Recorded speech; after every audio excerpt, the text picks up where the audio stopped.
Viens à moi, mon enfant. Pourquoi aurais-tu peur de ton père? Car mes bras sont grands ouverts. Je suis là.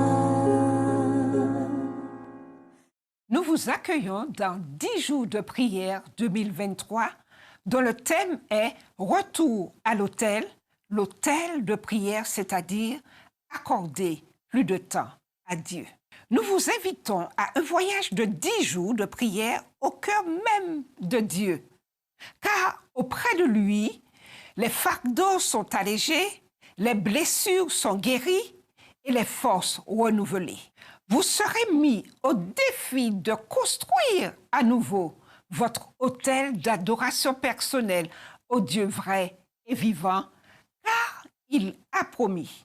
Alors, vous m'appellerez et vous partirez. Vous me prierez et je vous exaucerai. Jérémie 29, verset 12. Prions ensemble pour un réveil et dressons nos autels de prière personnelle et familiale afin que le Saint-Esprit opère en nous une réforme et nous pousse à proclamer au monde le message d'espérance de Dieu en ces temps de la fin. Jour 9, le thème est « Garder le cap ». Et nous avons comme base Proverbe 4, verset 23. « Garde ton cœur plus que toute autre chose, car de lui viennent les sources de la vie. »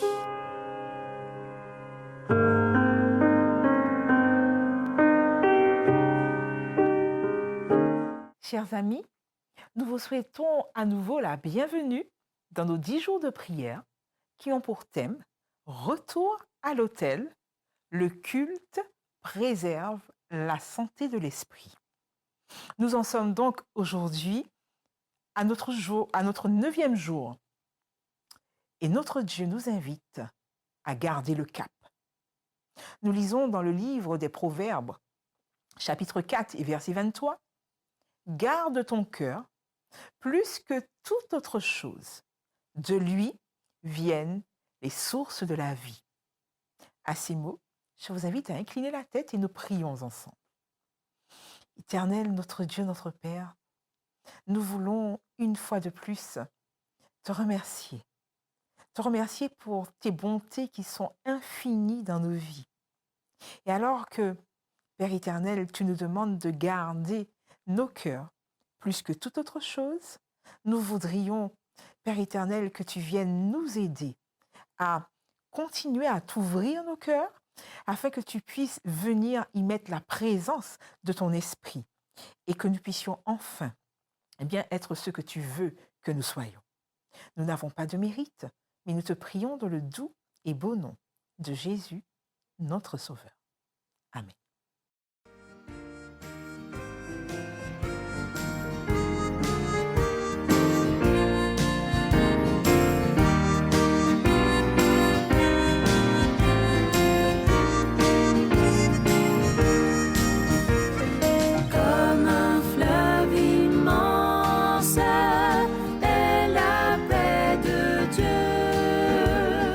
Parfaite est l'avance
cœur humain non régénéré est sérieusement en danger.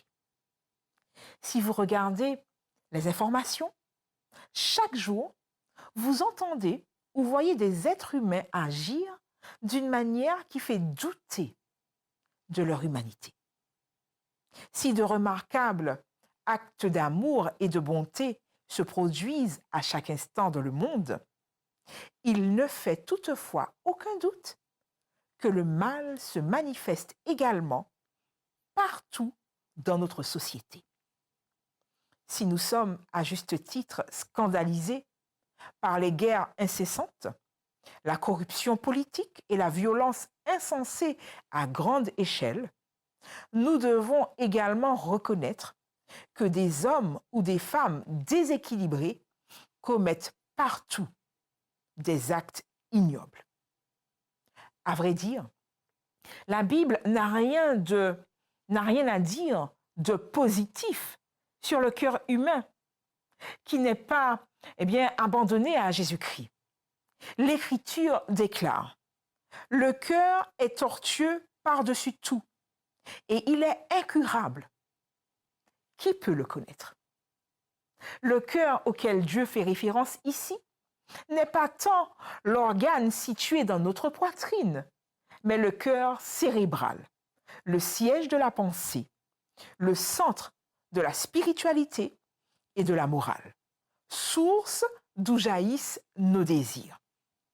Jésus a rendu ce point encore plus clair lorsqu'il a observé que l'homme tire du bon trésor de son cœur le bien.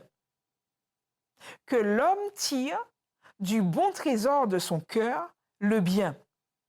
Et qu'un homme mauvais tire du mauvais trésor de son cœur le mal. Car c'est de l'abondance du cœur que la bouche parle.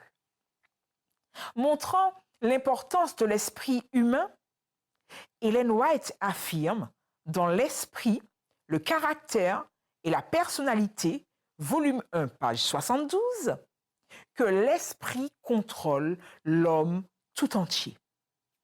Toutes nos actions, bonnes ou mauvaises, ont leur source dans l'esprit. C'est l'esprit qui adore Dieu et nous allie aux êtres célestes. C'est l'esprit que Dieu cherche à mobiliser dans la bataille contre le moi et le mal. La Bible a le pouvoir d'éduquer et de raffermir l'esprit.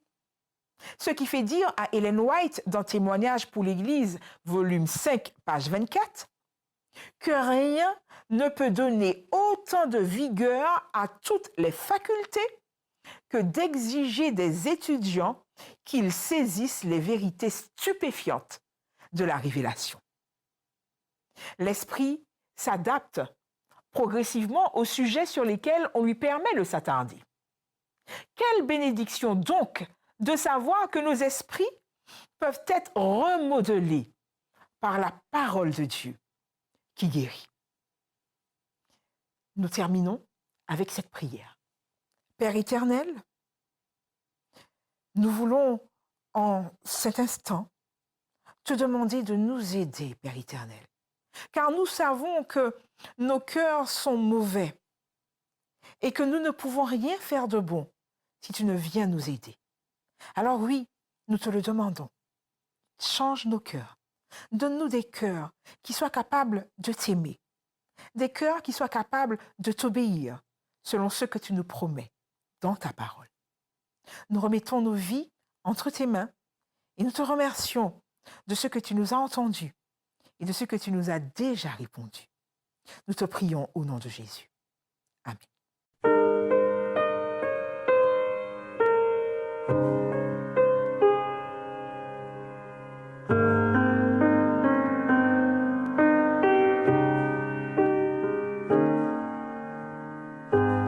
Viens à moi, mon enfant. Pourquoi aurais-tu peur de ton père? Car mes bras sont grands ouverts. Je suis là.